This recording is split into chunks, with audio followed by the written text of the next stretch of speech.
Hello everyone, welcome, I'm Robert, and today I'm gonna review Kingdom Legacy Feudal Kingdom.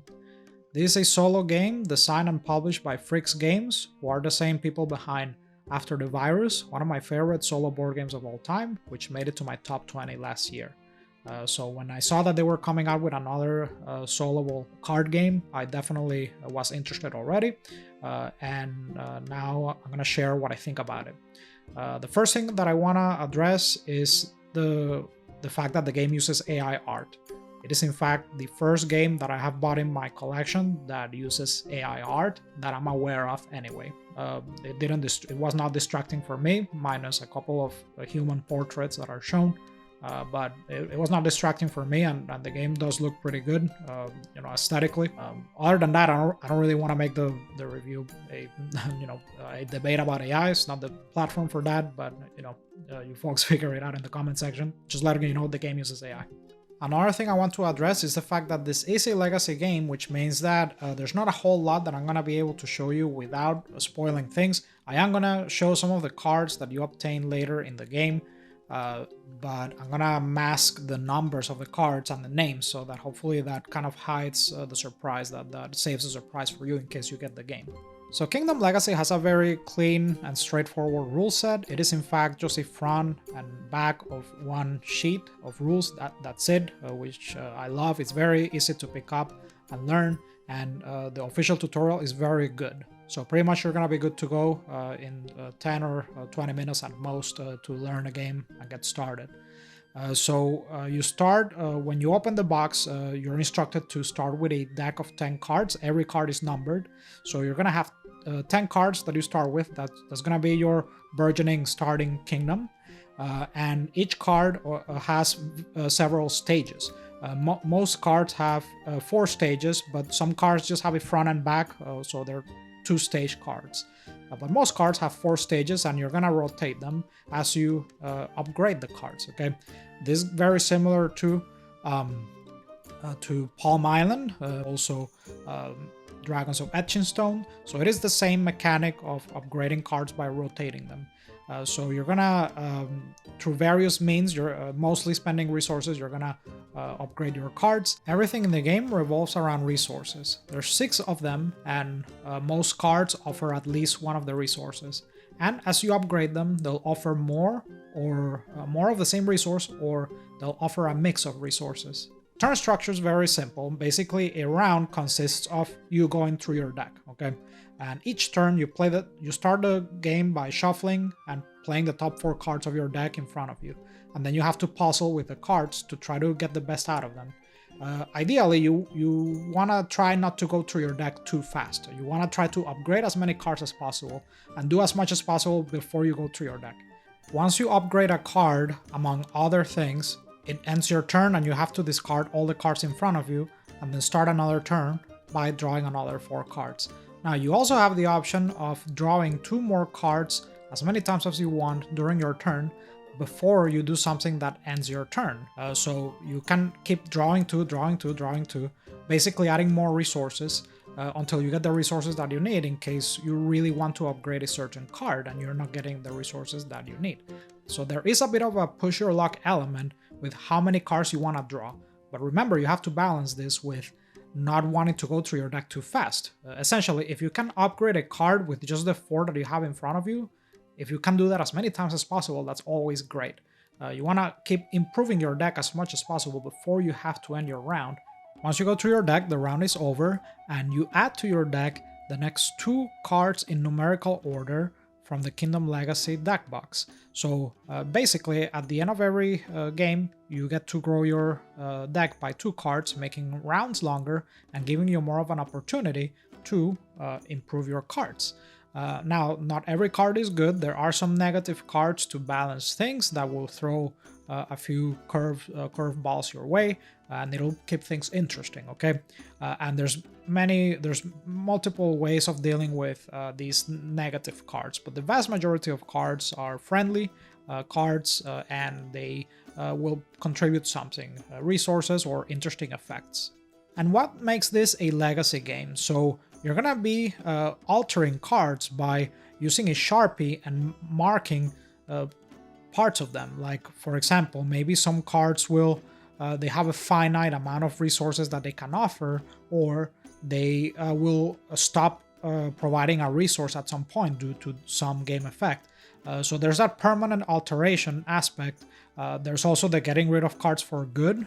So some cards you return them to the box, never to see them again. But there's also stickers. In the same fashion as many legacy games, there's stickers which you can add, and the most common example is of resource stickers. So now certain cards will offer even more resources, making them better. But of course, the deck comes with a finite amount of cards. So after you go through your deck a certain amount of times, you're gonna run out of cards to discover. But here is where the expansions come in. There are 3 built-in expansions in the box that allow you to play for more rounds without necessarily adding more cards, but they give you more time to improve your cards. Remember, every time you go through your deck, that's a good thing, even if you don't add more cards at the end. So the expansions give you more time to improve what you already have there. And then there's future expansions that the publisher says that they plan to sell, where these expansions will actually add more cards for you to discover. This game doesn't have a win or loss state. Everything that you do is in the name of improving your cards so that you can get the best score at the end. And there are multiple instances throughout your kingdom's journey in which you will score. You score at the end of the moment where you run through the finite amount of cards that you add to your kingdom with the starter box. You score there, but you also score after you use an expansion. So you have multiple opportunities to score, and you just want to try to get the best score as possible. There's also an official companion website where you can look at card info individually, FAQs, leaderboards, and also save and register your kingdom so that you can keep track of its evolution over time and compare your score to other people. And now let's move on to what I think about the game. Okay, so I want to get the negatives out of the way because I do feel really positive about the game.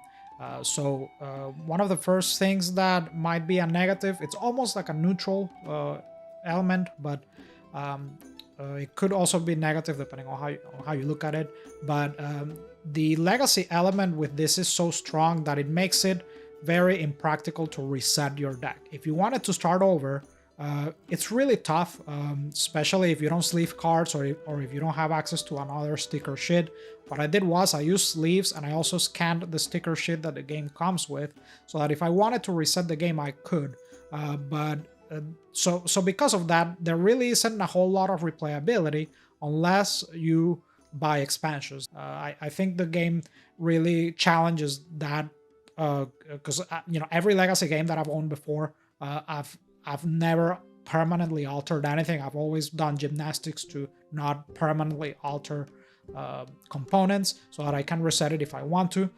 This game, I would say, is one of the toughest ones in that department. It just makes it really impractical to reset things. So if you're going to play this, you're probably going to have to commit to your kingdom.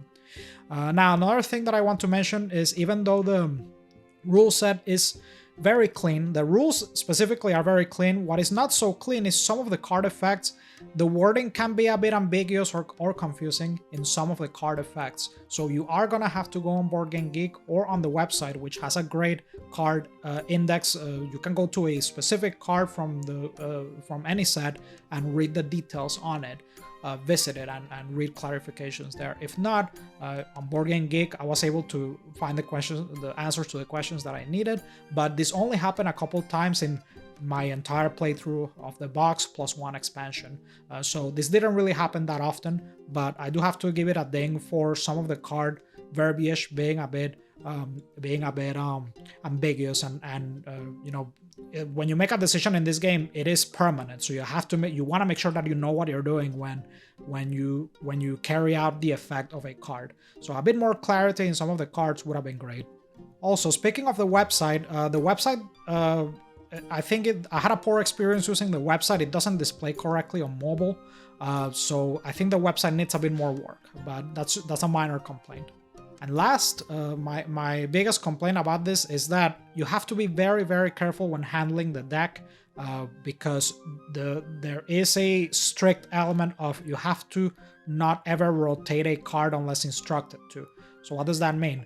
If you accidentally drop your deck on the floor and cards go flying, you can kiss your kingdom goodbye, because now you don't know what was supposed to be in what orientation. Okay, so there is a risk to that. So cat owners, you've been warned. Don't play this game. Don't leave it on your table with cats, because it's gonna mess up your kingdom and it's gonna destroy your kingdom basically. Okay, so those are the few negatives I have to say about the game. Now let's go to the positives. Okay, so one of the best things about this game is that it just does so much with just a deck of cards. Some of you might know, if you've seen some of my top solo games lists before, that I really love games that do so much with just a deck of cards. To give you a couple other examples, there's Jump Drive and also After the Virus, which I mentioned is from the same publisher. And this just does so much with just a deck of cards and just some stickers. I just love that, and it is such an engaging game. The one more turn element with this game is just really, really strong. And in between breaks, I went through the whole gameplay experience in about a week.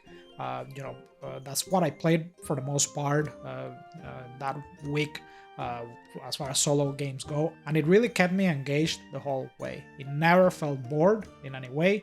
Discovering the cards was always a treat. At the end of each round, seeing what the Kingdom Legacy box was holding for me to discover, and trying to maximize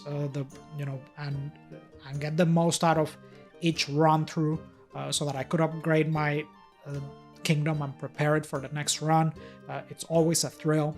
So the gameplay here doesn't get more engaging. I think this is also ripe for a digital adaptation. The gameplay is just that addicting, and the ability to reset your kingdom within a click so that you can do another run through, that just sounds like music to my ears. I hope that they do a digital adaptation of this one day. That would be awesome. I think this would also make a great gift. So this is just a great example of a solo only game. Okay, if you want to introduce someone to the hobby, I think this is just a great not only the hobby, but the whole idea of legacy games. This is just a great example of it. And it's not violent in general. It's not violent. I mean, there's like some enemies that you face, but it's not violent or scary. It's a pretty tame theme, so you can introduce it to just about anybody. And the iconography is really well done. Everything is clear, at least visually. I did mention that a couple of the rules earlier were a bit fuzzy with some of the cards, but just very well executed. And I also love how this does such a good job of making your kingdom feel like a breathing, living entity. Your kingdom really feels unique to you. So I will definitely want to keep playing it as expansions come out. Another great point about it is, positive about it, is the price point. It's less than $15, and I imagine that when this hits retail, it'll probably stay with that within that price range, probably even cheaper. So it has such a low price point that if you wanted to buy another deck, it's not really inconceivable. But I think it just makes a great gift for fellow board gamers, or just people that you might want to introduce to this world of solo board gaming.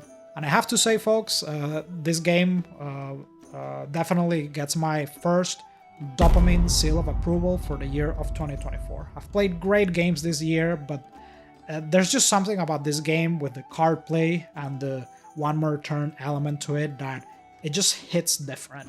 I loved it, and I recommend it wholeheartedly.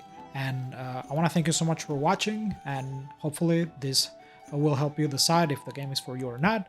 If you have any comments, questions, feedback, go ahead and put them in the comment section. If you enjoyed this content, make sure to like and subscribe, and I'll see you in the next one.